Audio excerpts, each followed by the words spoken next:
In the quiet, close-knit community of Robinson, Texas, just south of Waco, the morning of November 9th, 2005, began like any other. But the tranquility was shattered by a frantic 911 call. A woman, her voice laced with panic, reported a horrific scene inside her home. The details were scarce, but the urgency in her tone spoke volumes. Something was terribly wrong. This single call would rip open the fabric of a seemingly perfect life, exposing a tragedy that would leave a community reeling, a family devastated, and the public stunned by the dark secrets that were about to emerge. This is the story of Darlene and Keith Gentry, a marriage that promised love and a future, but ultimately ended in profound heartbreak and murder. Before we delve into the chilling details of this case, if you find yourself drawn to the mysteries of true crime and the depths of human nature, consider joining our community. Subscribe to the True Crime Chronicles and hit that notification bell so you don't miss a single unraveling mystery. Your support helps us bring these stories to light.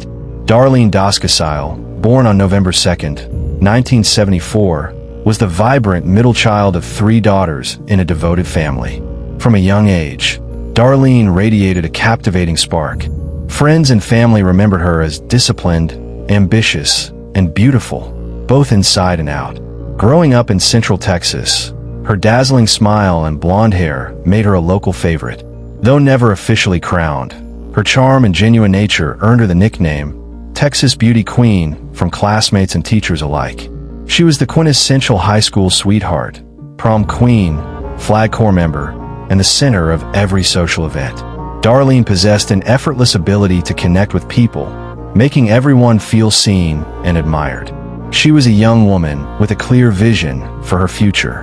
In 1993, after graduating from Yo High School, she enrolled at Texas State Technical College in Waco, initially pursuing dental assisting with a long-term goal of becoming a nurse.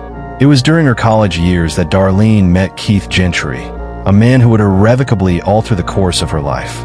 Keith, born on September 2nd, 1974, in Waco, grew up in Robinson, a town deeply rooted in community and family values. He was known for his easygoing personality and quiet strength, a reliable and kind-hearted individual who preferred substance over flash. Like Darlene, Keith also attended Texas State Technical College, studying drafting and welding. He secured a stable position as an engineering assistant at a utility company, building a solid foundation for a responsible future. Friends and family often remarked on Keith's inherent family man qualities, even before he settled down. The connection between Keith and Darlene was immediate and undeniable. Their chemistry blossomed into a deep love, and their families quickly embraced the union, anticipating a wedding. However, like many young couples, their paths diverged temporarily. By 1997, both had graduated, but their timelines for commitment didn't align. Darlene yearned for a proposal, while Keith wasn't ready for marriage or cohabitation. A painful decision led to their separation, leaving both deeply hurt and uncertain of their future apart.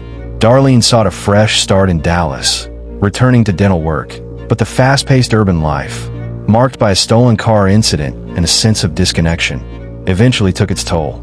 After a year, fate intervened.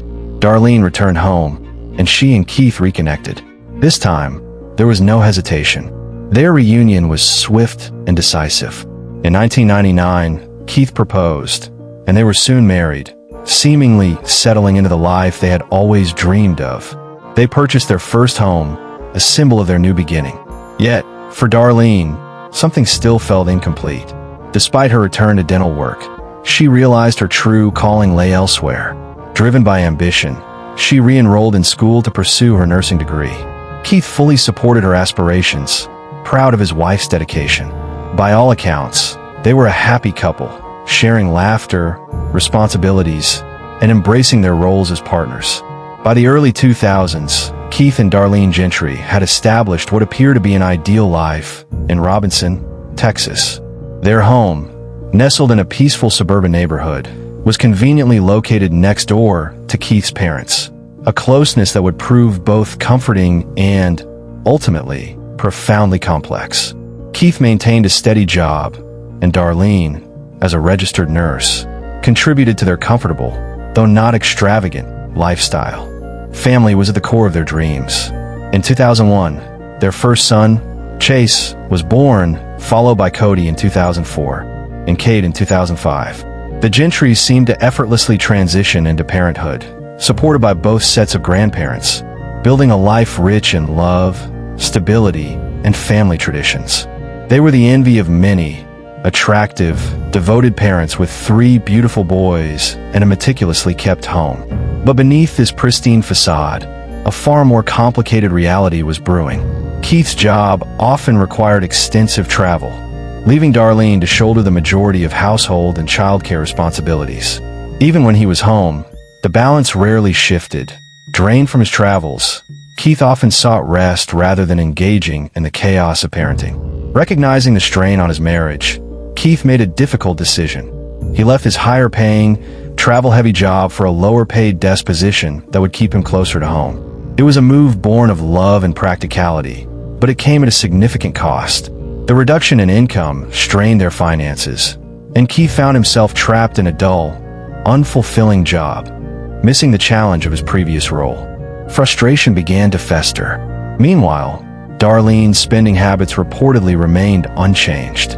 She maintained a pristine home, hosted gatherings, and continued to purchase items they could no longer reasonably afford.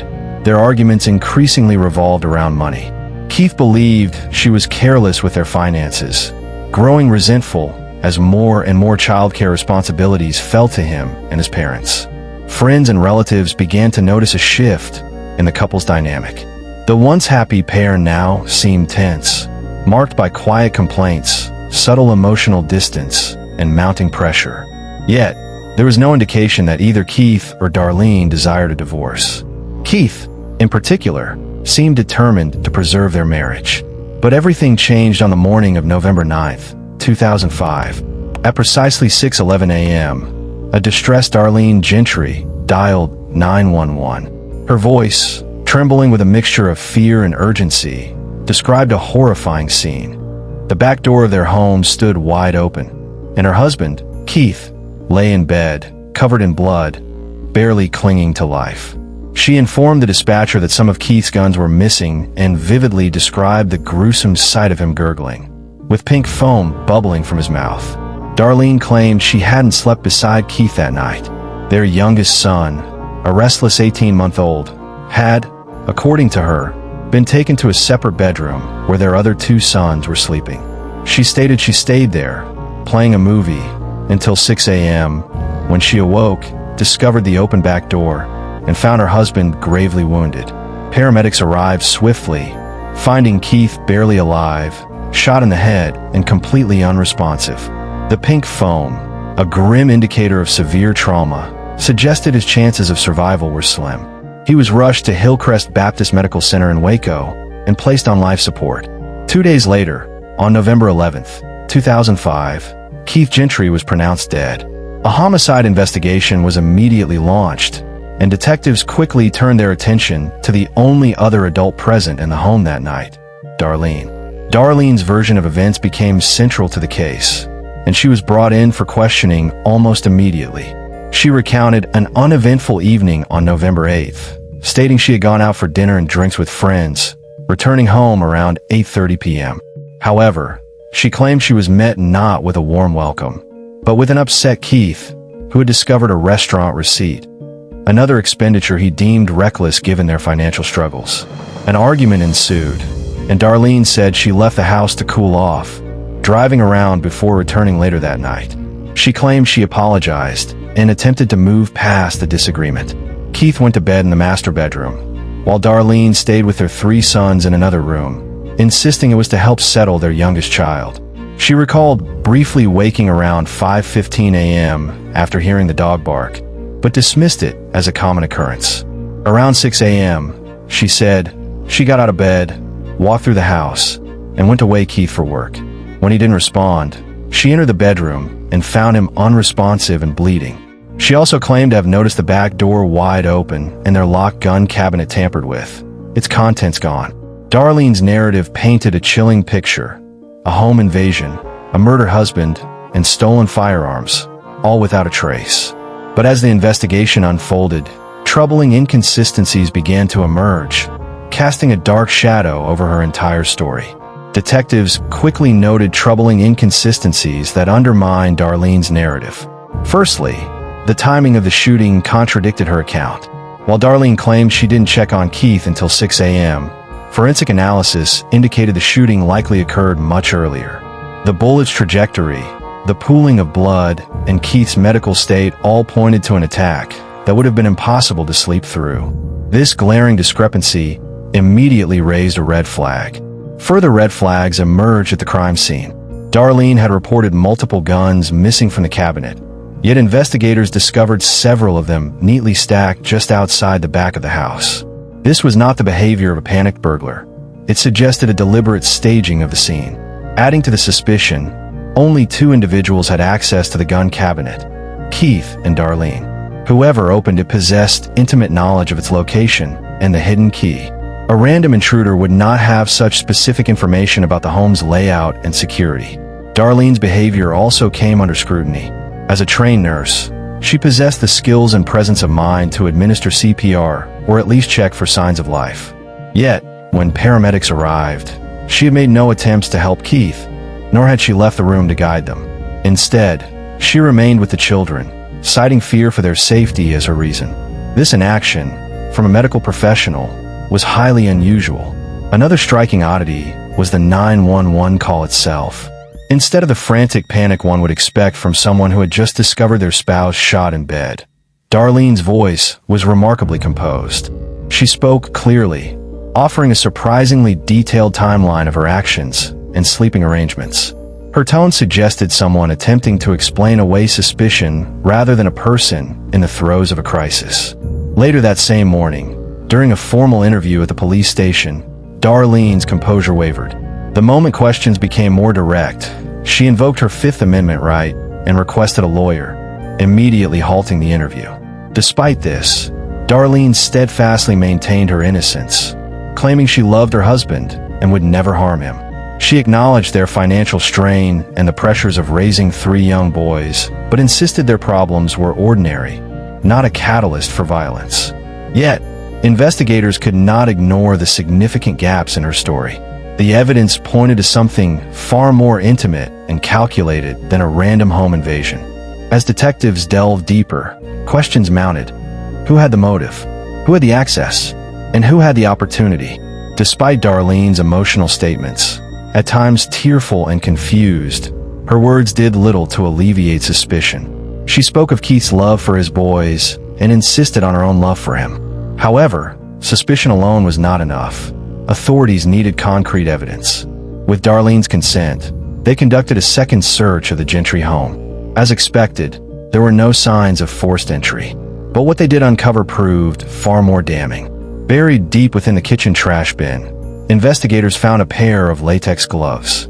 Inside the gloves, a single .22 caliber shell casing, traces of gunshot residue, and DNA evidence pointing to only 2 individuals, Keith and Darlene. This was the breakthrough they needed. A possible motive soon emerged. Detectives learned that Keith had a life insurance policy value between $500,000 and $750,000. For someone facing financial distress, this substantial sum raised serious questions about intent. 19 days after the shooting, on November 28, 2005, Darlene Gentry was arrested and charged with murder. Yet, her arrest was short-lived. That same day, Keith's parents, who had remained steadfastly by her side, posted a $50,000 bond to secure her release. The Gentry family, including Keith's own parents, refused to believe Darlene capable of such a heinous crime. To them, she was not just Keith's wife, but the mother of their grandchildren, a woman they trusted and loved. But then, new and startling information came to light. Shortly after her release on bail, Darlene contacted Robert Pavavila, a local landowner and acquaintance. She expressed interest in purchasing a rural property near Axtell, Texas, noting that its serene pond reminded her of Keith's dream to take their sons fishing. A touching sentiment, had it ended there. However, just a few weeks later, Darlene called Pavavila with an unusual request. She wanted him to fill in the pond. This sudden change was jarring. Weeks earlier, She had been enthusiastic about the water feature, seeing it as a tribute to Keith's memory. Now, she wanted it gone. This inexplicable shift, coupled with the mounting evidence, painted a disturbing picture of Darlene's true intentions. It's moments like these, when a mask of normalcy slips, that the true horror of a crime becomes apparent. If you're finding yourself gripped by this story, if the chilling details are making you question everything you thought you knew about human nature, then you understand why we do what we do. Don't let these stories fade into obscurity. Join the True Crime Chronicles family by hitting that subscribe button and turning on notifications. Be part of a community that seeks truth and remembers the victims. And if you're still on the fence about subscribing, tell us why in the comments below. We're genuinely curious to hear your reasons. This inexplicable shift, coupled with the mounting evidence, painted a disturbing picture of Darlene's true intentions. The request to fill the pond, a feature she had initially admired as a tribute to Keith, now seemed to be an attempt to erase a potential burial site, a chilling detail that would later be explored in court. The trial of Darlene Gentry began on February 6, 2007. Despite the damning evidence, Keith's family, particularly his parents, continued to stand by Darlene, convinced of her innocence. They had even posted her bail, a testament to their unwavering belief in her. However, the prosecution meticulously presented their case, highlighting the inconsistencies in Darlene's 911 call, her composed demeanor, her failure to render aid, the staged crime scene, and the crucial discovery of the latex gloves with the shell casing and DNA evidence. The motive, a substantial life insurance policy, painted a clear picture of financial desperation leading to a calculated act. The defense attempted to portray Darlene as a grieving widow, overwhelmed by the tragedy and the pressures of raising 3 young children. They argued that the evidence was circumstantial and that a home invasion by an unknown assailant was still a possibility. However, the sheer weight of the forensic evidence and the logical inconsistencies in Darlene's story proved too much to overcome. The jury, after careful deliberation, found Darlene Gentry guilty of murder. She was sentenced to 60 years imprisonment for the death of her husband, Keith Gentry. This verdict brought a painful closure to the Gentry family, who had to reconcile their love for Darlene with the horrific truth of her actions. Darlene Gentry is currently serving her sentence, with a projected release date in 2067. The case of Keith Gentry serves as a stark reminder that evil can often hide behind the most unexpected faces, even within the sanctity of family. It's a story that underscores the devastating consequences of greed and deceit, and the profound impact of betrayal on those who are left behind. If this story has sent shivers down your spine, if it has made you question the very nature of trust, then you understand the importance of shedding light on these dark corners of humanity. Don't let these stories be forgotten. Join the True Crime Chronicles family. Hit that subscribe button, turn on notifications, and become part of a community dedicated to seeking truth and remembering the victims. Your support ensures that these chilling tales are told, and that justice, however painful, is served. And for those of you who haven't subscribed yet, we're genuinely curious. What's holding you back? Drop your reason in the comments below. We want to hear from you.